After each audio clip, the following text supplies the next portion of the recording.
Hey everyone, this is Beacon from the POI Mechanic channel, and today I'm going to be doing a tutorial on how to put Flowtoys capsule handles on your 3/8 inch Technora rope. Now, I was at Universal Flow Gathering last week. That's why my hands are all burnt up. I spun a lot, and I was spinning with this setup, and somebody came up to me and asked how I put this on, so I decided I was just going to do a tutorial for them. Their setup was pretty much the same, but they had to make the rope up here smaller to fit this capsule in here.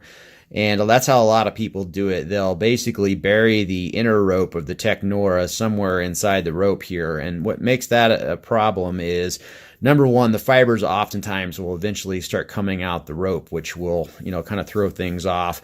But also, if you have a 3/8 inch rope down here, but this is just the 1/4 inch part of the rope, then it's going to act differently.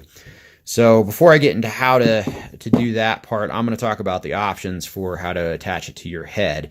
If you're going to be using Technora, get yourself one of these fids. It's going to make life so much easier than trying to do it with a hanger or something else.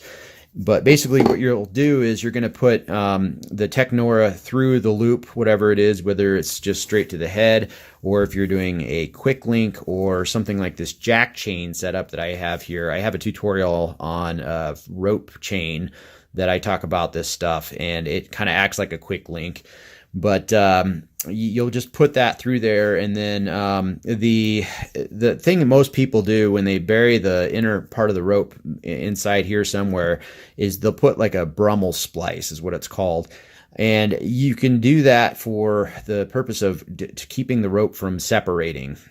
But with my method, since I'm epoxying the two ropes together at the end here, it eliminates that need for that. And so I don't ever do that just because I don't like that extra little bit of bulk down here on my heads. Now, if you want to do that, you can go ahead and do that. But if you don't do that, what you'll do is you'll get the rope nice and tight together to the inside of the rope. And so what I'll do is down here at the end, I'll pull really tight on the inner rope, and then it'll bunch up down here, and then I'll start pulling this together like this, and it'll act like a Chinese finger trap, and the inner rope and the outer rope will get tight against each other.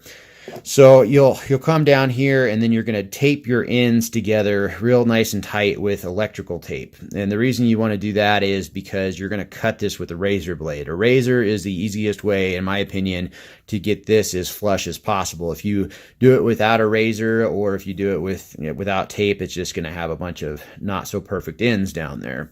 So once you get that measured up exactly how you want it, you're going to want to put the capsule sheath over it. But you're going to first want to enlarge the hole here to fit this size rope. The way I did that was I used the step bit, which I use on all my POI setups. And you can get this at Home Depot or Harbor Freight. And I drilled it out originally to 3/8 inch to accept the 3/8 inch rope. And that was my mistake. I should have made it bigger, because once the fibers start to swell up, which they do on Technora after you use it a little bit, it was really hard to get this off. So make it a little bit bigger. I used a Dremel tool with a grinding wheel on it, a thin drum style grinding wheel. And I basically, made that a little bit bigger, and then I trimmed this down so it was nice and smooth.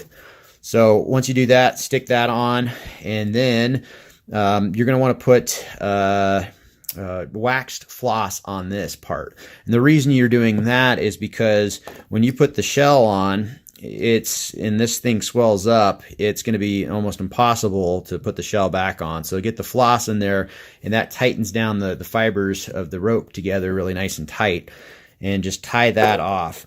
You're going to then want to get your capsule a little bit bigger, and I used the 3/8 inch setting on here, and then I think I even went a little bit bigger. Once you do that, you're going to have most likely a little teeny lip on the inside right here that's facing that way. And I just took a little X-Acto knife and cut that lip off by running it around the inside edge there. You want to do that because you want the flattest surface that you can inside here for your plug to sit up against. So now there's two different types of capsules out there. There's the original, which is called the short shell, and then there's the long shell. And you can do this method with both. It's a lot easier with the long shell. The short shell can be done, but your cap has to be super, super thin. So I bought an extra shell, the long shell, and I cut it about third of the way down. And this is now going to be my mold. And what I did is I took chapstick or some kind of a releasing agent. I put it on a Q-tip, and then I went and created a thin film all alongside this, and then along the sealing edge too, so there's no epoxy that gets in there and sticks this together. I then put this around the rope, right around the floss area, and then I stuck that on there. I took tape originally and put around it, but when I taped it, it didn't hold quite as good as I wanted it to for some reason. So I used a hose clamp and clamped it right here, and that made it so it was super tight. And then I use what's called DevCon Home 5-minute epoxy. You can get this at Ace Hardware, and it's a 2-part epoxy. If you can find it in the syringe, it'll make your life a whole lot easier. And you basically stick the syringe in there and just push the button, and it self-mixes. And you're just going to build a little teeny bit of a cap inside there.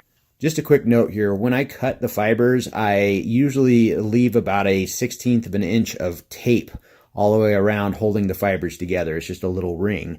When I put the shell over it to create the plug and start filling it up with epoxy, that allows epoxy to get on the outer side of the rope. And then if I have a toothpick or I have a paper clip or something, I try to hook that little ring of tape and pull it off, and then it will allow the fibers to open up. Then I take that toothpick or whatever and start stabbing the center of the rope and going outwards. And that will allow the epoxy to get embedded into the rope to fuse the fibers together. Now, you don't want to build this up too much, because if you do, you're going to have to grind it off. And it's definitely something you can do if you have a grinder or some way to do it. But if you have too much Technora sticking up, then you're really going to have a problem, because even with a high-powered grinder, it takes forever to grind through this type of fiber that's been encased in epoxy. It's like steel, basically. And anyways, yeah, fill that up, let it set for probably a good 15 minutes just to make sure it's nice and solid, and then take this apart. Sometimes it sticks, just give it a good tug. It should fall right off. Shape that up if you need to. And then you should be able to put the capsule right on it. Now, as you can see here, when I put the capsule in there, I still have quite a bit of room.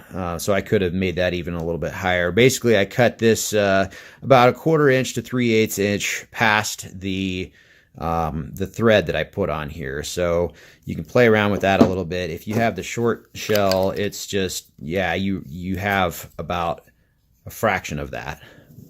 About that much to play with. So anyways, you put that on there. I had a ring on there, but the ring broke when I was taking it off, one of those little rubber rings. It's not necessary really though, because when you stick this over it, this sheath holds the capsule together. And it's just like that.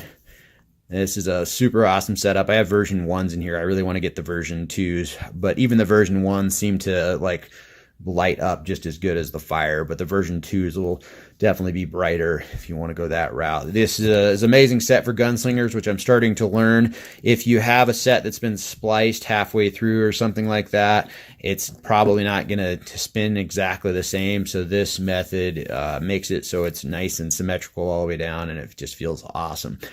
So I hope this helps some people out. If you have any comments or questions, leave it in the comments section below. And yeah, thanks a lot for watching, and have a good one.